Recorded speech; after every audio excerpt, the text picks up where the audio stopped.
Did you see that shit? MMA podcast.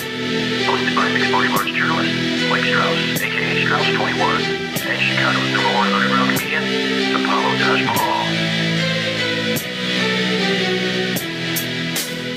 Thank you for listening. I am Mike Strauss, aka Strauss21, with Chicago's number one underground comedian, Apollo Taj Mahal. We appreciate it, guys. If you like the interview, and I know you will, be sure to go ahead and listen to the full episode.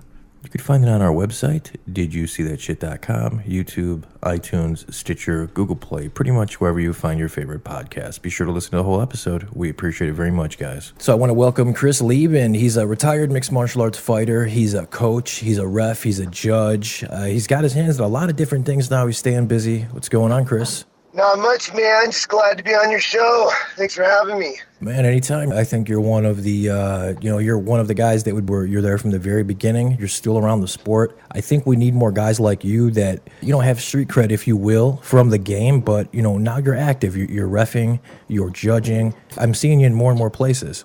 Yeah, it's going really awesome. Right now I work for CAMO, which is California Amateur Mixed Martial Arts Organization. So basically I'm hitting my numbers, getting my skills up, before I make that switch to pro. And, it's great. They've got me driving all over the state, doing different events every weekend. I got a big event coming up here in San Diego on Friday, Epic Fighting, which should be a good one. Frank Trigg will actually be the other ref for that event, as a matter of fact. Very cool. You and Frank Trigg are going to be the refs. That's going to be like a throwback. That's so cool, man, that you guys are now involved like that. I didn't know that you were a judge, too. Do you like judging better than reffing, or do you prefer to actually be in there? I like reffing. Judging, one, I like having the best seat in the house. It's always cool. And two, of somebody that fought, being in there, being, in charge of the fighter's safety, I feel like I kind of know what's going on with the fighters. I can read them pretty well. And then three, when it comes to judging, it's people split hairs on how to score a fight all the time, and it's, it's a lot of judging a mixed martial arts fight is in the eye of the beholder. I mean, we score in a 10-point must system, but as you know, it's not a perfect system at all. Not maybe for boxing, but not for MMA. Yeah, definitely not. We definitely need to fix it, but if you ask me how, I don't know. I'm not that guy, but it definitely needs to be fixed in some way. I was looking at your Instagram, man, and I saw that you have maybe the cutest baby in the world. Thank you very much. Yeah, I don't know how that happened, but yeah. How was parenthood, man? It's awesome. It's great, He's super fun. He turned 12 weeks old on Saturday, so, now he's starting to, he's looking at you, he's laughing, he's grabbing onto things, he's playing. It's great, he sleeps through the night now, so that's a big bonus. Mm-hmm.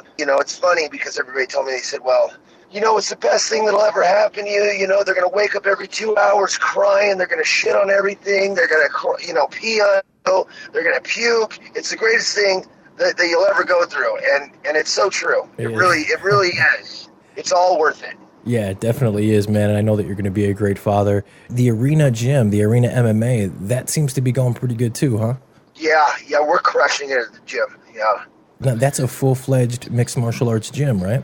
Yeah, I mean, we've really got great programs and everything, whether it's boxing, kickboxing, jiu-jitsu, and MMA. We got a great fight team. Barrett Yoshida heads up our jiu-jitsu, a huge competitive jiu-jitsu team. We've got Coach Joe Vargas and Coach Bashir. Bashir was actually the Olympic boxing coach running up the boxing. So, I mean, it's a who's who as far as the coaching staff goes. And then, of course, yourself, too. You're there. So that adds a lot of credibility. Yeah. I wanted to ask your opinion on this because you have a unique point of view, being a fighter, now being a referee and a judge. The Mario Yamasaki Shevchenko incident, where do you kind of stand on this, man? Because you were a fighter. I know you wouldn't want anybody to step in prematurely, but at the same time, there's that very thin line with safety, right? And it is a thin line, and I'll tell you what. For all the crap I've given refs over the years, now that I'm in there and I realize, it's you do the best. You do the best you can at the time. And sometimes, you know, when you go back and you watch the tape, you go, well, maybe I'm probably not going to admit it, but maybe I could have done that a little differently, you know, and you reevaluate and you try to come back a better ref afterward. So, you know, I hope that's the case. Do you still follow the sport? I mean, I know that you have so many things going on now, being a new father and with all your endeavors, but do you still like find time to watch fights every now and then? And if you do, who are some of the guys that you enjoy watching? Well, I watched Rockhold get knocked out this weekend. How about you that? know, Yeah. Romero is just amazing to me. Both those guys are amazing. You know, I try to follow as best I can between all the UFCs and Bellators and everything else that's going on. It's really and me reffing on the weekends. It's impossible for me to watch everything, but I keep relatively up to date. Not like, you know, I mean, I got guys in my gym that can tell me more about my career than I can. You know, that are crazy about, you know, fans. They know all the stats. They know everybody's record. That's certainly not me. You know, I have certain fighters that I'm fans of that I really like to watch. You know, and I watch their game evolve. And you know, as far as coaching, I try to emulate some of the stuff they're doing. You know, the sport is progressing so quickly. You know, you can't be a coach and not be watching what's going on.